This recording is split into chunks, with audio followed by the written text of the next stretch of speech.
নমস্কার বন্ধুরা, 12th fail সিনেমাটি বর্তমান সময়ের একটি অসাধারণ সিনেমা। এটি বাস্তব ঘটনা অবলম্বনে আইপিএস অফিসার মনোজ কুমার শর্মা এবং তার স্ত্রী আইআরএস অফিসার শ্রদ্ধা যোশীর বাস্তবিক ঘটনা অবলম্বনে এই সিনেমা। এতে দেখানো হয়েছে কিভাবে মনোজ নিজের জীবনের সমস্ত প্রতিকূলতাকে কাটিয়ে সাফল্যের শিখরে উঠেছে। এটি একটি গল্প যা মানুষের জীবনকে দেখার দৃষ্টি বদলে দেবে, মানুষকে শেখাবে কিভাবে জীবনকে বদলে দিতে হয়। 12th ফেল এই মুভিতে মুখ্য চরিত্রে অভিনয় করেছেন বিক্রান্ত মাসি। এই সিনেমার সম্পূর্ণ গল্প সংক্ষিপ্ত আকারে আপনাদের সামনে নিয়ে আস। চলুন আর দেরি না করে লেটস গেট স্টার্টেড। সময়টা ছিল 1997 সাল। চম্বল নামের একটি ছোট্ট গ্রামে মনোজ কুমার নামের এক ছোট ছেলে ছিল। সে ক্লাসের ফাইনাল এক্সামের জন্য প্রস্তুতি নিচ্ছিল, তবে পড়াশোনা করে নয়, গ্রামে নকল করার জন্য সে ছোট ছোট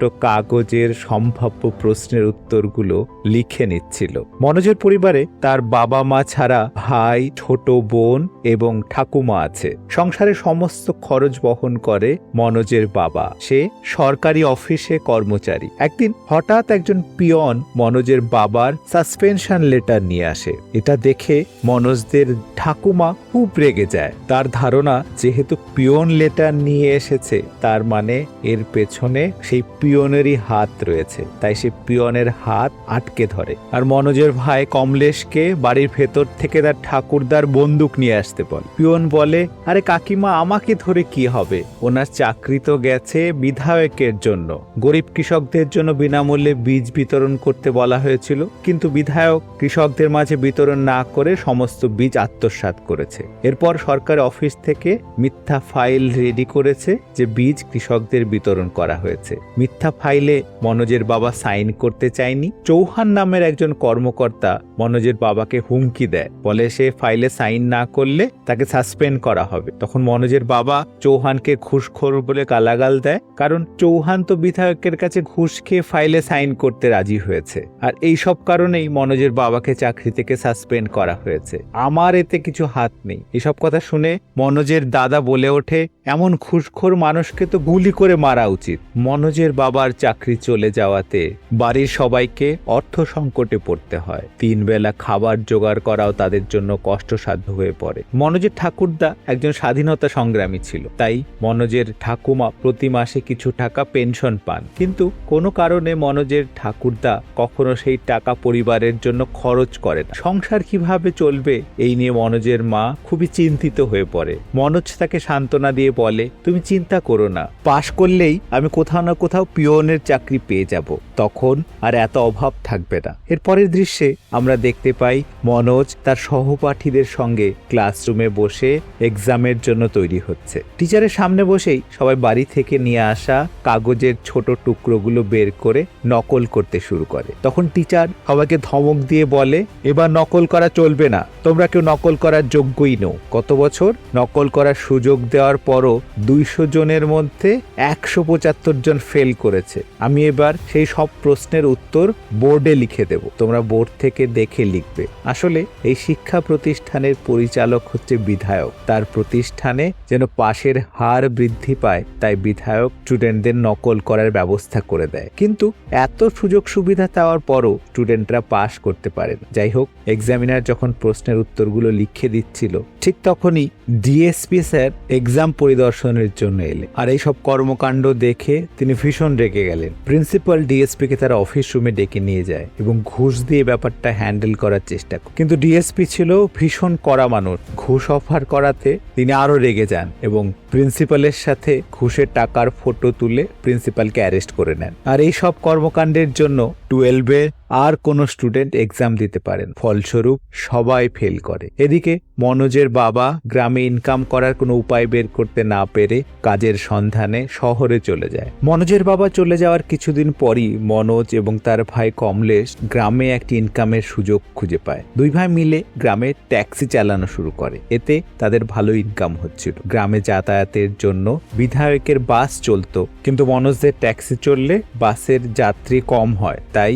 সেই বাসে বাসের কন্ডাক্টর মনোজদের বলে ট্যাক্সি না চালাতে। তখন তারা স্যান্ডেল দিয়ে কন্ডাক্টরকে মারধর করে। এই ঘটনার পর বিধায়ক পুলিশ পাঠিয়ে ওই দুই ভাইকে অ্যারেস্ট করে নিয়ে যায়। সেখানে পুলিশ ওদেরকে খুব মারধর করে। মনোজ পুলিশকে বলে, আমরা কোনো দোষ করিনি, ছেড়ে দিন, আর না ছাড়লে গুলি করে আপনাদের পুলিশ স্টেশনে উড়িয়ে দেব।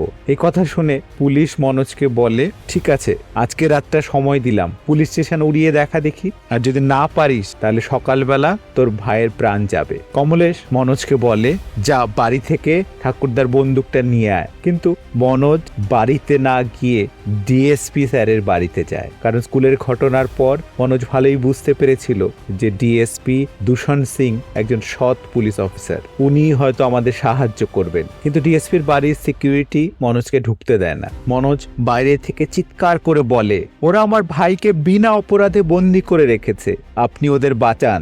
ডিএসপি মনোজের চিৎকার শুনতে পেয়ে বলে, কাল সকালবেলা আসতে। তখন মনোজ রাগ করে বলে, এক্সামের দিন তো ঠিক টাইমলি চলে এসেছিলেন, আর এখন আপনার কাছে টাইম নেই। তখন দেরি করে আসলে আমরা সবাই পাশ করে যেতাম, আর এখন যদি আপনি না আসেন সকালবেলা হলেই তো ওরা আমার ভাইকে মেরে ফেলবে।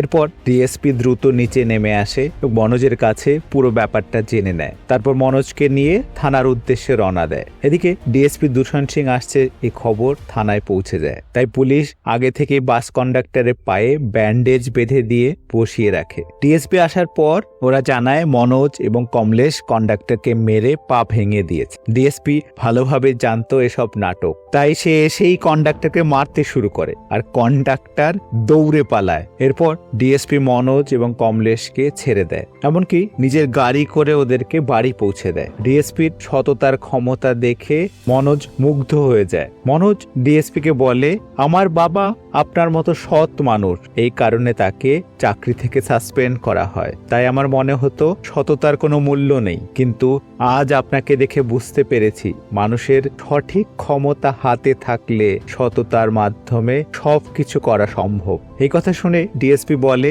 চিটিং করে পরীক্ষা দিলেও কথা তো পণ্ডিতের মতোই বলো। মনোজ তাকে জিজ্ঞাসা করে, আপনার মতো অফিসার হতে গেলে কি করতে হবে? ডিএসপি বলেন, সবচেয়ে আগে চিটিং করা বন্ধ করতে হবে। এই ছোট্ট কথাটি মনোজ খুব সিরিয়াসলি নেয় এবং সে এক্সামের জন্য খুব ভালোভাবে প্রিপারেশন নিতে শুরু করে এবং কোনো রকম চিটিং ছাড়াই পাশ করে সেও ডিএসপির মতো বড় অফিসার হতে চায়। কিন্তু কিছুদিনের মধ্যেই ডিএসপির ট্রান্সফার হয়ে যায় সেখান থেকে, কারণ তার উপস্থিতিতে কেউ দুর্নীতি করতে পারছিল না, আর সে যাওয়ার পরই আবার চিটিং শুরু হয়ে যায়। তবে সব স্টুডেন্ট চিটিং করলেও শুধুমাত্র মনোজ কোনো রকম চিটিং ছাড়াই ভালোভাবে পাশ করে। এরপর উচ্চশিক্ষার জন্য বিএতে ভর্তি হয়ে কঠোর পরিশ্রম করে 3 বছর বিএ কমপ্লিট করে। এতদিন সংসার চালানোর জন্য মনোজের মা তার গৃহপালিত পশুদের বিক্রি করেছে। এত অভাব অনটনের মাঝেও মনোজের ঠাকুমা কোনোদিন পেনশনের টাকা খরচ করেনি। কিন্তু যেদিন মনোজের বিয়ের রেজাল্ট আউট হয় সেদিন ঠাকুমা মনোজকে ডেকে তার জমানো সেই টাকার বাক্স মনোজের হাতে তুলে দেয় আর বলে, এই টাকাগুলো অনেক কষ্টে জমা করেছি, এগুলো নিয়ে শহরে চলে যা, পুলিশ অফিসার হয়ে তারপর ফিরে আস, পরিবারের খরচা চিন্তা করিস, আমরা কোনোভাবে ম্যানেজ করে নেব। টাকাগুলো নেওয়ার সময় মনে খুবই ইমোশনাল হয়ে পড়ে, কারণ ঠাকুমা আজ পর্যন্ত পেনশনের টাকা স্পর্শ করতে দেয়নি, অথচ মনোজকে পুলিশ অফিসার হিসেবে দেখার জন্য নিজের জমানো সমস্ত টাকা মনোজের হাতে তুলে দিল। এরপর মনোজ পরিবারকে বিদায় জানিয়ে স্বপ্ন পূরণের উদ্দেশ্যে শহরে পাড়ি দেয়। মনোজ বাসে চড়ে গোয়ালিয়রের উদ্দেশ্যে রওনা হয়। মনোজের পাশের সিটে একজন মহিলা বসেছিল। তার সাথে কথা বলে মনোজ জানতে পারে যে সেও গোয়ালিয়র যাবে। মনোজ প্রথম গ্রামের বাইরে যাচ্ছে, তাই সে খুবই এক্সাইটেড ছিল। বাস সময় মতো গোয়ালিয়রে পৌঁছে যায়। দীর্ঘ জার্নিতে মনোজ ঘুমিয়ে পড়েছিল। কন্ডাক্টর মনোজকে জাগিয়ে দেয় এবং বাস থেকে নেমে যেতে বলে। তখন মনোজ সিট থেকে নিচে ব্যাগ নিতে গিয়ে দেখে সেখানে সেই ব্যাগ নেই। মনোজ তার ব্যাগের বিবরণ দিয়ে কন্ডাক্টরকে জিজ্ঞাসা করে, সেই ব্যাগটি গেল কোথায়? কন্ডাক্টর জানায়, পাশের যে মহিলা বসেছিল সেই তো ওই ব্যাগ নিয়ে নেমে গেল, সে আরো আধা ঘন্টা আগে বাস থেকে নেমে গেছে। এসব শুনে মনোজ দিশেহারা হয়ে পড়ে, কারণ তার ঠাকুমার দেওয়া সেই সমস্ত টাকা ওই ব্যাগে ছিল। নতুন জায়গা, জায়গায় সম্পূর্ণ খালি হাতে। মনোজ বুঝতে পারছিল না কি করবে। রাতটা বাস স্ট্যান্ডে কাটিয়ে পরের দিন বাস স্ট্যান্ডের আশেপাশে খুঁজতে থাকে। সেই মহিলাকে যেভাবে হোক খুঁজে পেতেই হবে, কিন্তু অনেক চেষ্টা করেও তার কোনো খবর সে পায় না। পরের দিন মনোজ একটি দোকানে গিয়ে ইউপিএসসির অ্যাপ্লিকেশন করতে চায়। তখন দোকানদার জানায় সরকার এই বছর ইউপিএসসির এক্সাম বাতিল করে দিয়েছে। এই কথা শুনে মনোজ খুব হতাশ হয়। ক্ষুধার্ত অবস্থায় বাস স্ট্যান্ড আর রেল স্টেশনে ঘুরে ঘুরে কয়েকদিন কাটিয়ে দেয়। এরপর ক্ষুধা সহ্য করতে না পেরে রেলওয়ে স্টেশনের রেস্টুরেন্টে ঢুকে ম্যানেজারকে বলে, আমার কাছে কোনো টাকা নেই, আমাকে কিছু খাবার দিন, বিনিময়ে যে কাজ করতে বলবেন আমি সেটাই করব। ম্যানেজার মনোজকে কিছু খাবার দেয়। মনোজ দ্রুত খাবারগুলো খেয়ে নেয়। আর মনোজ যে টেবিলে বসে খাচ্ছিল সেই টেবিলেই পান্ডে নামে আরেক ছেলে খাবার খাচ্ছিল। এইভাবে দ্রুত খাবার খেতে দেখে সে খুবই অবাক হচ্ছিল। খাবার শেষ করে মনোজ ম্যানেজারের কাছে গিয়ে বলে, কি কাজ করতে হবে বলুন। ম্যানেজার বলে, আমি বুঝতে পেরেছি তুমি স্টুডেন্ট, তাই কোনো কাজ করতে হবে না, যাও চলে যাও। কিন্তু মনোজ কাজ না করে যেতে রাজি হয় না। তখন পান্ডে বলে, তোমার বিলটা আমি দিয়ে দেব। মনোজ রেগে গিয়ে বলে, কেন, আপনি কেন দেবেন? পান্ডে বলে, আমিও তোমার মতোই ইউপিএসসি দিতে চেয়েছিলাম। মনোজ বলে, এক্সাম তো পিছিয়ে গেল, এখন কি করা যায় বলো তো? পান্ডে বলে, কি আর করবে, বাড়ি ফিরে যাও। মনোজ বলে, বাড়ি ফিরে যাওয়া সম্ভব নয়। আমার ঠাকুমা জীবনের সমস্ত সঞ্চয় আমার হাতে তুলে দিয়েছিল আমাকে ডিএসপি দেখবে বলে, আর সেই সব টাকা আমি বাসে হারিয়ে ফেলেছি, তাই বাড়ি ফিরে আর ঠাকুমাকে মুখ দেখাতে পারবো না। এরই মাঝে স্টেশনে দিল্লিগ্রামী ট্রেন চলে আসে। পান্ডে ট্রেনে ওঠার জন্য তাড়াহুড়ো করে খাবারের বিল দিতে যায়। মনোজ জানতে চায় কেন সে দিল্লি যাচ্ছে। পান্ডে জানায় ইউপিএসসির প্রিপারেশন নেওয়ার জন্য। মনোজ ইউপিএসসি সম্পর্কে বিশেষ কিছু জানতো না, শুধু জানতো এই এক্সাম ক্লিয়ার করলে ডিএসপি অফিসার হওয়া যায়। তখন পান্ডে মনোজকে বুঝিয়ে বলে, আইএএস বা আইপিএস হতে হলে ইউপিএসসির এক্সাম ক্লিয়ার করতে হয়, আর আইএএস বা আইপিএস হচ্ছে ডিএসপির থেকে অনেক উঁচু পজিশন। এই কথা শুনে মনোজ পান্ডেকে বলে, আমাকেও তোমার সাথে নিয়ে চলো, আমিও তাই হতে চাই। এরপর মনোজ রিকোয়েস্ট করে, আমাকে দিল্লি যাওয়ার টিকিটের টাকাটা ধার হিসেবে দাও, সুযোগ হলে আমি সব টাকা পরিশোধ করে দেব। মনোজের আগ্রহ দেখে পান্ডে মনোজকে সাথে নিয়ে দিল্লি যায়। কিন্তু দিল্লি পৌঁছে মনোজ যখন দেখে হাজার হাজার ছেলে মেয়ে ইউপিএসসির জন্য প্রিপারেশন নিচ্ছে, ফর্ম ফিল আপ করছে, তখন সে খানিকটা ঘাবড়ে যায়। তখন পান্ডে সান্ত্বনা দিয়ে বলে, এতে ঘাবড়ানোর কিছু নেই, ইউপিএসসি 3টি ধাপে কমপ্লিট হবে, প্রথমে প্রিলি, তারপর মেন্স, আর সবশেষে ইন্টারভিউ। তখন পান্ডে মনোজকে নিয়ে গৌরী নামে এক ছেলের কাছে যায়। গৌরী কোনো রকম পারিশ্রমিক ছাড়াই স্টুডেন্টদের ইউপিএসসির প্রিপারেশনে হেল্প করত। এই কাজ সে অনেক দিন ধরেই করে আসছে। গৌরী সবাইকে বুঝিয়ে বলে, ইউপিএসসি সাপ লুডো খেলার মতো, প্রতি বছর 2 লক্ষ শিক্ষার্থী এক্সামের জন্য অ্যাপ্লাই করে, কিন্তু প্রিলি পর্যন্ত টেকে মাত্র 1,500, আর এই শিক্ষার্থীর মধ্য থেকে মেন্স ক্লিয়ার করে ইন্টারভিউ পর্যন্ত পৌঁছায় মাত্র কয়েকশো, আর সব শেষে থাকে ইন্টারভিউ। ইন্টারভিউর কঠিন চ্যালেঞ্জ পার করতে পারে মাত্র 25 থেকে 30 জন, অর্থাৎ 2 লক্ষ শিক্ষার্থীর মাঝে আইএএস আইপিএস হতে পারে মাত্র 25-30 জন, বাকি সবাই ব্যর্থ হয়। এরপর গৌরী বলে, আমি নিজেই একজন ইউপিএসসির ক্যান্ডিডেট, 5 বছর ধরে আমি ট্রাই করে যাচ্ছি, কিন্তু কোনো না কোনো কারণে প্রতিবারই ফেল হই, তবু হতাশ না হয়ে আবার স্টার্ট করি। এইভাবে বারবার ব্যর্থ হলেও জীবনে অনেক অভিজ্ঞতা অর্জন করেছি। এবারে আমার শেষ সুযোগ, আর এবারে আমি সবচেয়ে ভালো এক্সাম দিয়েছি, আশা করি আইএএস বা আইপিএস লেগে যাবে। জেনারেল ক্যাটাগরির স্টুডেন্টরা 4 বার সুযোগ পায় ইউপিএস, কিন্তু যারা কোটারোর অন্তর্ভুক্ত তারা অনেক বেশি বার সুযোগ পায়। যাই হোক, ইউপিএসসি এক্সাম সম্পর্কে মনোজের ধারণা এখন মোটামুটি ক্লিয়ার, কিন্তু এই নতুন শহরে মনোজের নেই কোনো থাকার জায়গা, নেই কোনো টাকা পয়সা। তাই মনোজ গৌরীর কাছে গিয়ে রিকোয়েস্ট করে বলে, আমাকে যদি একটি কাজের ব্যবস্থা করে দেন তাহলে আমার ভালো হতো। গৌরী তখন মনোজকে লাইব্রেরিতে কাজের ব্যবস্থা করে দেয়। মনোজের কাজ হচ্ছে লাইব্রেরির সমস্ত বই গুছিয়ে রাখা এবং লাইব্রেরি পরিষ্কার পরিচ্ছন্ন রাখা। ওই লাইব্রেরিতে ইউপিএসসির ক্যান্ডিডেটরা পড়তে আসে, তাদের জন্য বই খুঁজে পেতে কোনো অসুবিধা হয় না, তাই বইগুলো সঠিক জায়গায় গুছিয়ে রাখতে হয় মনোজ। কিছুদিনের মধ্যে ইউপিএসসি এক্সামের রেজাল্ট চলে আসে। গৌরী পুরোপুরি নিশ্চিত ছিল যে সে পাশ করবেই, কিন্তু রেজাল্ট শিট চেক করে জানতে পারে গৌরী পাশ করেনি। কিন্তু গৌরী এরপরও হতাশ না হয়ে একটি টি স্টল খুলে বসে আর স্টুডেন্টদের বলে, আমি অফিসার হতে পারিনি তো কি হয়েছে, তোমাদের মধ্যে থেকে কেউ একজন অফিসার হলে সেটাই হবে আমার সফলতা। এরপর গৌরী বলে, ইউপিএসসি এক্সামের জন্য আগের মতোই প্রিপারেশন নেবে তোমরা, আর এক্সামের প্রিপারেশন সে আগের মতোই ফ্রিতে করাবে, কিন্তু টি স্টলে চা খেতে হলে পয়সা দিয়ে খেতে হবে। এরপর মনোজ প্রথমবার ইউপিএসসি এক্সাম দেয় কিন্তু ফেল হয়ে যায়। গৌরী মনোজকে সাহস দিয়ে বলে, হতাশ হলে চলবে না, রিস্টার্ট করতে হবে। মনোজ দ্বিগুণ উৎসাহে আবার নেক্সট টাইমের প্রস্তুতি নিতে শুরু করে। দিনের বেলা নিষ্ঠার সাথে লাইব্রেরিতে কাজ করে, রাতের বেলা মনোযোগ দিয়ে এক্সামের প্রিপারেশন। এর মাঝে সময় পেলে গৌরীকে চায়ের দোকানে হেল্প করে। একদিন লাইব্রেরিতে টপার দ্বীপ আসে। কিছু ছেলে মেয়ে দ্বীপের কাছে গাইডেন্স নিচ্ছিল। ওই সময় মনোজ দ্বীপের জন্য চা নিয়ে সেখানে যায়। দ্বীপ মনোজকে চা বিক্রেতা মনে করে ছোটু বলে ডাকে। তখন পান্ডে দ্বীপকে বলে যে মনোজও একজন ইউপিএসসির ক্যান্ডিডেট।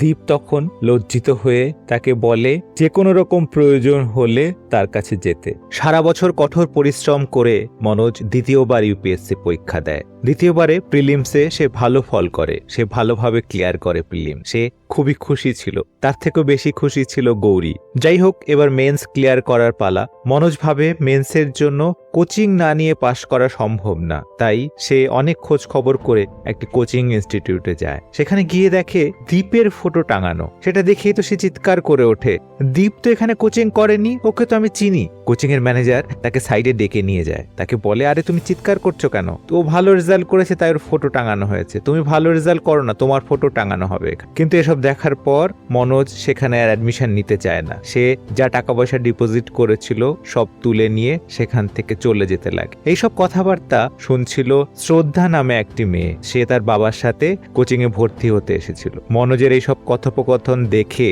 সেও কোচিং সেন্টারে ভর্তি না করার মনস্থ করে। সে বাইরে গিয়ে মনোজকে জিজ্ঞাসা করে, তুমি কি এর আগে কোথাও কোচিং করেছো? মনোজ বলে, না, আমি এইবারই প্রথম প্রিলিম ক্লিয়ার করেছি, তবে কোচিং কোথাও করিনি। কোচিং ছাড়াই প্রিলিম ক্লিয়ার করেছে শুনে শ্রদ্ধা বেশ অবাক হয়। সে তার নাম জানতে চায়। মনোজ এতে খুবই খুশি হয়। প্রথমবার কোনো মেয়ে মনোজের নাম জানতে চেয়েছে। মনোজ তার লাইব্রেরির অ্যাড্রেস মেয়েটিকে দিয়ে দেয়। কোনো দরকার হলেই শ্রদ্ধা তার কাছে আসতে পারে। শ্রদ্ধার বাবা এসব কথোপকথনে খুব একটা ইন্টারেস্টেড ছিলেন না, তাই তাড়াতাড়ি শ্রদ্ধাকে নিয়ে সেখান থেকে চলে যান। এরপর বেশ কিছুদিন কেটে গেছে।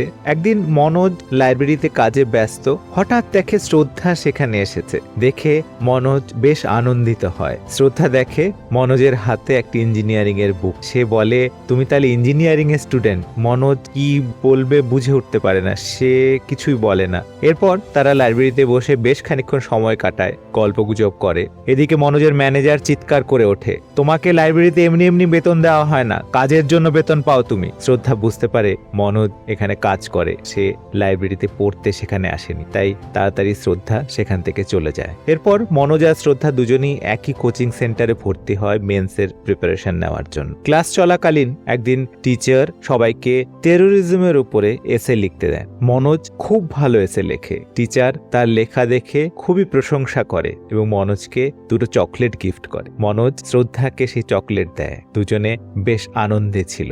এরপর একদিন বুক স্টলে গিয়ে শ্রদ্ধা দেখে মনোজ এপিজে আব্দুল কালামের একটি বই দেখছে। তারপর সেটার প্রাইস ট্যাগ দেখে সে চুপচাপ রেখে দিল। শ্রদ্ধা বইটি বুঝতে পেরে মনোজকে কিনে দেয়। একদিন কোচিং এ যখন ইঞ্জিনিয়ারিং নিয়ে কিছু আলোচনা হচ্ছিল, তখন টিচার ইঞ্জিনিয়ারিং বিষয়ে কিছু একটা প্রশ্ন সকলকে জিজ্ঞাসা করে। শ্রদ্ধা তখন বলে, মনোজ তো ইঞ্জিনিয়ারিং স্টুডেন্ট, ও নিশ্চয়ই জানবে। মনোজ, তুমি বলো। সবার সামনে মনোজ বেশ লজ্জিত হয়। সে বলে, আমি ইঞ্জিনিয়ারিং এর স্টুডেন্ট নই, আমি জানি না এর উত্তর। শ্রদ্ধা সেটা শুনে বেশ অবাক হয়। মনোজ তাকে মিথ্যা বলেছে ভেবে সে বেশ কষ্ট পায় মনে। মনোজও এতে বেশ লজ্জিত হয় এবং সেখান থেকে চলে যায়। এরপর মনোজ শ্রদ্ধার সঙ্গে আর কথা বলে না। অন্যদিকে মনোজের ম্যানেজার মনোজের বিরুদ্ধে টাকা চুরির অপবাদ দিয়ে আসে। এতে মনোজ ভীষণ রেগে যায়। সে সৎ মানুষ, কোনোদিন জীবনে চুরি করেনি আর এটা পছন্দও করে না। সে তাই চাকরি ছেড়ে দেয়, এমনকি কোচিং এ যাওয়াও সে বন্ধ করে দেয়। সে একটি আটার কলে চাকরি নেয়। সেখানে পড়াশোনার পরিবেশ নেই, কিন্তু তার মধ্যেই সে পড়াশোনা করতে থাকে। সে আটা মিলেই সে থাকে, কাজ করে আর ফাঁকে ফাঁকে পড়াশোনা করে। একদিন পান্ডে তার সঙ্গে দেখা করতে আসে। সে তার পরিস্থিতি দেখে বলে, বলে, তুই এখানে থাকিস না, চল আমার সঙ্গে চল, এখানে থাকলে মেন্স ক্লিয়ার হবে না।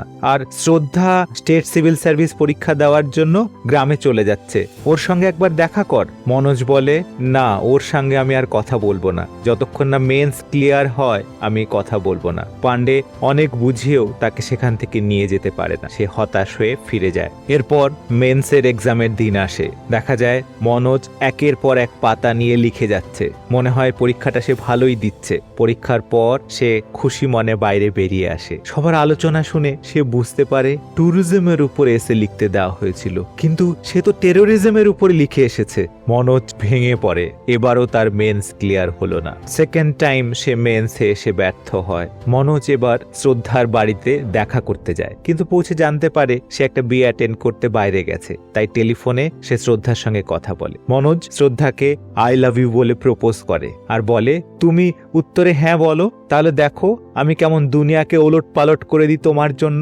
শ্রদ্ধা মনোজের কথার কোনো জবাব না দিয়ে তাকে দিল্লি ফিরে যেতে বলে আর বলে, নতুন করে প্রিপারেশন রিস্টার্ট করো, এটা সময় নষ্ট করার সময় নয়, তোমাকে আরো ভালো করে পড়াশোনা করতে হবে। মনোজ শ্রদ্ধার কাছে কোনো জবাব না পেয়ে হতাশ হয়ে আর দিল্লি যায় না, সে গ্রামে ফিরে যায়। গ্রামে ফিরে গিয়ে দেখে তার ঠাকুমা অনেক আগেই মারা গিয়েছে, কিন্তু ঠাকুমা বলে গেছিল তাকে যেন এই খবর জানানো না হয়, কারণ জানলেই সে ছুটে আসবে পড়াশোনা ফেলে। তার ঠাকুমা চেয়েছিল মনোজ যেন অফিসারের ড্রেসেই গ্রামে ঢোকে। মনোজ বুঝতে পারে তার পরিবারের অবস্থা খুবই খারাপ, তার বাবা দাদা খুবই কষ্টে সংসার চালাচ্ছে, তাই ভাবে তাকে এই সংসারের হাল ধরতেই হবে, তাকে এই দুর্নীতিগ্রস্ত সমাজের জন্য যেমন কাজ করতে হবে, সঙ্গে সঙ্গে সংসারের হালও ধরে সবার মুখে হাসি ফোটাতে হবে। সে তাই দ্বিগুণ উৎসাহ নিয়ে দিল্লি ফিরে যায়। সে আটার কলে ডাবল কাজ করতে লাগে আর কিছু কিছু টাকা বাড়িতে পাঠাতে থাকে, আর তার সঙ্গে সঙ্গে চালিয়ে যায় পড়াশোনা। মনোজ দিন রাত এক করে কাজ আর পড়াশোনা করতে থাকে। সে কোচিংও ভর্তি হয়, শ্রদ্ধাও সেই কোচিংয়ে আসে। শ্রদ্ধা সেদিন তাকে কোনো জবাব না দেওয়ার জন্য ক্ষমা চেয়ে নেয়। মনোজ বলে, তুমি ভালোই করেছিলে, এখন তো প্রেম ভালোবাসার সময় নয়, আমাদের পড়াশোনা করতে হবে এখন, তাছাড়া আমার উপর এখন অনেক দায়িত্ব, আমার পরিবারের হাল আমাকে ধরতে হবে। সে শ্রদ্ধাকে বলে সে এখন আর তার সঙ্গে কথা বলবে না যতক্ষণ না এক্সাম ক্লিয়ার হয়। এরপর প্রিলিম এক্সাম হয় এবং রেজাল্ট বেরোলে মনোজ রেজাল্ট দেখতেও আসে না। শ্রদ্ধা দেখে মনোজ রেজাল্ট ক্লিয়ার করেছে, সে আটার কলে যায় মনোজ খবরটা দিতে। সেখানে গিয়ে জিজ্ঞাসা করে, তুমি রেজাল্ট দেখতে যাওনি কেন? মনোজ বলে, আমি জানতাম আমি ক্লিয়ার করব, আমি অনেকবার উত্তর মিলিয়ে দেখেছি। শ্রদ্ধা বলে, মেন্স কিন্তু এর থেকে আর অনেক টাফ হয়, এটা তোমার থার্ড অ্যাটেম্প্ট, খুব ভালোভাবে পড়াশোনা করতে হবে, এই পরিবেশে এখানে তুমি পড়তে পারবে না, তুমি চলো এখান থেকে। মনোজ বলে, না, আমাকে এখান থেকেই কাজ করতে হবে, আমার উপর সংসারের দায়িত্ব রয়েছে, তুমি বুঝবে না আমার সমস্যার কথা, তোমার দুনিয়া আর আমার দুনিয়া আলাদা, তুমি আমার প্রবলেম বুঝবে না। এপিজে আব্দুল কালাম যদি স্ট্রিট লাইটের নিচে পড়তে পারেন, আমার তো তবু ইলেকট্রিক বাল্ব আছে, আমি কেন পারবো না? এরপর মেন্সের এক্সাম হয়, কিন্তু এক্সামেও মনোজ খুব একটা ভালো করতে পারে না। মেন্সের ফল প্রকাশিত হয়, মনোজ এবারও ক্লিয়ার করতে পারে না। তারপর একদিন মনোজ আর শ্রদ্ধা গৌরীর দোকানে যায় চা খেতে, তখন পান্ডে আর অন্য বন্ধুরাও সেখানে আসে। পান্ডে মনোজকে বলে, আমি তোকে নিয়ে এসেছিলাম ইউপিএসসি দিতে দিল্লিতে, ইউপিএসসি কি তাও তুই জানতিস না, আর এখন কি না আমাকে ভুলে গেছিস, সারাক্ষণ শ্রদ্ধার সঙ্গে সময় কাটাস, আর এই শ্রদ্ধার জন্যই তোর মেন্স ক্লিয়ার হচ্ছে না। এসব কথা শুনে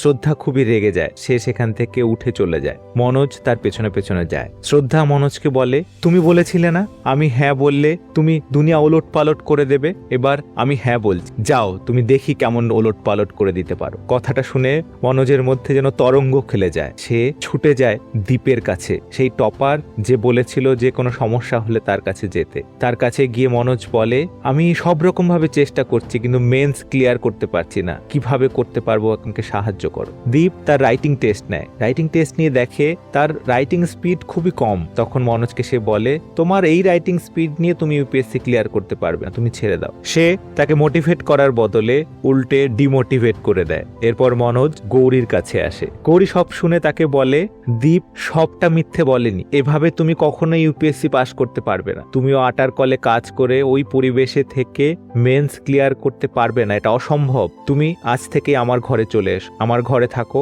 তুমি এখানে পড়াশোনা করো, তোমার খাওয়া দাওয়ার দায়িত্ব আমি নেব, আর বাড়িতে অল্প কিছু টাকা পাঠানোর সে ব্যবস্থা আমি করব। না, তোমার উপরে আমি কোনো দয়া করছি না, আমি জানি তুমি ভালো করে পড়লে তুমি ইউপিএসসি ক্র্যাক করবে, তারপর অফিসার হয়ে তুমি আমার সব টাকা ঘুরিয়ে দিও। মনোজ না করে, কিন্তু গৌরী কোনো কথাই শুনতে রাজি না। শেষমেশ মনোজ তার কথা মতোই কাজ করে। মনোজ গৌরীর ঘরে থেকে পড়াশোনা করতে থাকে। শ্রদ্ধাও তাকে বিভিন্ন রকম নোটস জোগাড় করে দিয়ে হেল্প করে। দেখতে দেখতে প্রিলিমসের ডেট চলে আসে। এবার ছিল 4th attempt, last attempt. Manoj আগেরবারের মতো এবারও প্রিলিমস ক্লিয়ার করে, তারপর আরো উদ্যম নিয়ে মেন্সের জন্য প্রিপারেশন করতে শুরু করে। এদিকে শ্রদ্ধাও স্টেট সিভিল সার্ভিস পরীক্ষায় পাশ করে ডেপুটি কালেক্টর হয়ে যায়। মেন্সেও মনোজ ভালো করে এবং তাতে পাশ করে, কিন্তু পান্ডে সেবারও ক্লিয়ার করতে পারে না, তারও এটা লাস্ট অ্যাটেম্প্ট ছিল। এরপরে আসে ইন্টারভিউয়ের দিন। ইন্টারভিউ যাওয়ার আগে শ্রদ্ধা মনোজকে একটি লেটার দেয় আর বলে, যখন তুমি একা থাকবে তখন লেটারটি পড়ো। সেই চিঠিটি সঙ্গে নিয়েই মনোজ ইন্টারভিউয়ের রুমের বাইরে বসে থাকে। তারপর মনোজের ইন্টারভিউয়ের ডাক এলে মনোজ ভেতরে ঢুকে যায়। একজন ইন্টারভিউয়ার মনোজকে জিজ্ঞাসা করে, তুমি 12-এ ফেল করেছিলে কেন? মনোজ তাকে সত্যি কথা বলে যে 12-এ চিটিং করে পরীক্ষা দেওয়ার জন্য প্রস্তুত ছিলাম, কিন্তু সেবার চিটিং করতে দেয়নি বলে ফেল করেছি সবাই আমরা। কথা শুনে এক্সামিনার বেশ রেগে যায়। সে মনোজকে বলে, তুমি একটু বাইরে যাও তো, তুমি বাইরে অপেক্ষা করো। মনোজ কিছুই বুঝতে পারে না এটা কি হচ্ছিল, সে কি ভুল করলো তাহলে? সে বাইরে ওয়েট করতে করতে শ্রদ্ধা সেই চিঠিটি খুলে দেখে। তাতে লেখা, তুমি আটার কলেই কাজ করো আর অফিসারই হও, তোমার জন্য আমার ভালোবাসা একই রকম থাকবে। আর এরপরে সে বিয়ের জন্য প্রস্তাব দেয়। চিঠিটি পড়ার পর মনোজ খুবই ইমোশনাল হয়ে যায়। তারপর ইন্টারভিউয়ার আবার ডাকে মনোজ। ইন্টারভিউয়ার মনোজকে জিজ্ঞাসা করে, তোমার এত বড় সাহস হলো কি করে যে তুমি বললে চিটিং করতে দেওয়া হয়নি বলে তুমি পরীক্ষায় পাশ করতে পারোনি? তখন মনোজ বলে, একবার চিটিং করেছি বলে কি বারবার চিটিং করব? সেই কথাটা না বললে তো আজকেও আবার চিটিং করা হতো। মনোজের সততা দেখে এক্সামিনার খুশি হয়। তারপর জিজ্ঞাসা করে, তাহলে তুমি পাশ করলে কি করে? মনোজ বলে, পরের বছর সবাই চিটিং করে ফার্স্ট ক্লাস পেয়েছিল, কিন্তু আমি 3rd ডিভিশনে পাশ করি চিটিং না করে, নিজের ক্ষমতায়, আর তাতে আমি বেশ খুশি ছিলাম। একজন ইন্টারভিউয়ার ইংরেজিতে কথা না বলতে পারার জন্য মনোজকে ব্যঙ্গ করে। তখন মনোজ বলে, ইংরেজি তো একটা ভাষা মাত্র, আমরা যে ভাষাতেই হোক না কেন যদি নিজের মনের ভাব প্রকাশ করতে পারি তাহলে আমরা সিভিল সার্ভেন্ট হিসেবে কাজ করতে পারবো। যদি নিজের কাজটা ভালো করে জানি আর সততা থাকে তাহলে ভাষার জন্য কখনোই কাজ আটকায় না। একজন ইন্টারভিউয়ার মনোজকে জিজ্ঞাসা করে, তুমি যদি এবারও ফেল করো তাহলে তুমি কি করবে? মনোজ বলে, তাহলেও আমি যা করতে চাই জীবনের লক্ষ্য সেটা বদলাবে না। আমি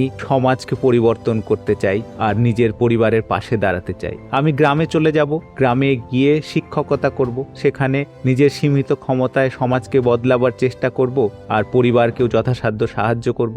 এরপরই মনোজের ইন্টারভিউ শেষ হয়। ইন্টারভিউয়াররা নিজেদের মধ্যে আলোচনা করে যে মনোজ খুবই সৎ, খুবই পরিশ্রমী আর তার জীবনের লক্ষ্য সাধনের জন্য যে সবকিছু করতে পারে, এরকম ব্যক্তিদের অবশ্যই সিভিল সার্ভেন্ট হিসেবে জয়েন করানো উচিত। তার মধ্যে যেটুকু কমতি আছে তার ট্রেনিং এ মেকআপ হয়ে যাবে। এরপর দেখা যায় সিভিল সার্ভিসের ফাইনাল রেজাল্ট বেরিয়েছে। মনোজ তো ধরেই নিয়েছিল যে সে পাশ করতে পারবে না, সে রেজাল্ট দেখতেও যায়নি। শ্রদ্ধা জোর করে তাকে নিয়ে যায় আর দেখা যায় মনোজ পাশ করেছে এবারে। সেটা জানার পর মনোজ আনন্দে কাঁপতে শুরু করে, নিজেকে ধরে রাখতে পারে না, সে মাটিতে লুটিয়ে পড়ে। মনোজের ডেডিকেশন এবং পরিশ্রম শেষ পর্যন্ত সফলতা পাওয়ায় তাকে। তার বন্ধু পান্ডে, গৌরী সবাই খুব ইমোশনাল হয়ে পড়ে। মনোজের সফলতার পেছনে তাদের সবার খুব অবদান রয়েছে। মনোজ গ্রামে ফোন করে জানায় সে অফিসার হয়ে গেছে। তার বাবা মা আনন্দে কেঁদে ফেলে। তারা সবাই অনেক আশা নিয়ে এই দিনটির জন্য অপেক্ষা করছিল। এরপর মনোজ আইপিএস হিসেবে জয়েন করে এবং ট্রেনিং কমপ্লিট করার পর সে ইউনিফর্ম পরেই গ্রামের সেই ডিএসপি সঙ্গে দেখা করতে যায়। ডিএসপি আইপিএস অফিসারকে দেখে দেখেই স্যালুট করে, কিন্তু মনোজ তার পায়ে পড়ে, তাকে প্রণাম করে বলে, আমাকে চিনতে পারছেন? আমি সেই মনোজ যাকে আপনি বলেছিলেন তুমি চিটিং করা ছেড়ে দাও, আর সেই চিটিং করা ছেড়েছিলাম বলেই আজ আমি আইপিএস হতে পেরেছি। ডিএসপি খুব ইমোশনাল হয়ে মনোজকে জড়িয়ে ধরে। এরপর অনেক ধুমধাম করে আইপিএস মনোজ এবং ডেপুটি কালেক্টর শ্রদ্ধার বিয়ে হয়, আর এখানেই মুভিটির হ্যাপি এন্ডিং হয়। আশা করি আজকের এই মুভি সামারি আপনাদের ভালো লেগেছে এবং এর থেকে আপনারা অনেক অনুপ্রেরণা পাবেন। মনোজ যদি এত প্রতিকূলতা সত্ত্বেও সফলতার শিখরে পৌঁছাতে পারে, তাহলে আমরা যদি চেষ্টা করি তাহলে আমরাও পারব। আজকের মতো এখানেই শেষ করছি। ভালো লাগলে ভিডিওটি অবশ্যই লাইক করবেন, চ্যানেলটি সাবস্ক্রাইব করে নেবেন। সবাই ভালো থাকবেন। নমস্কার।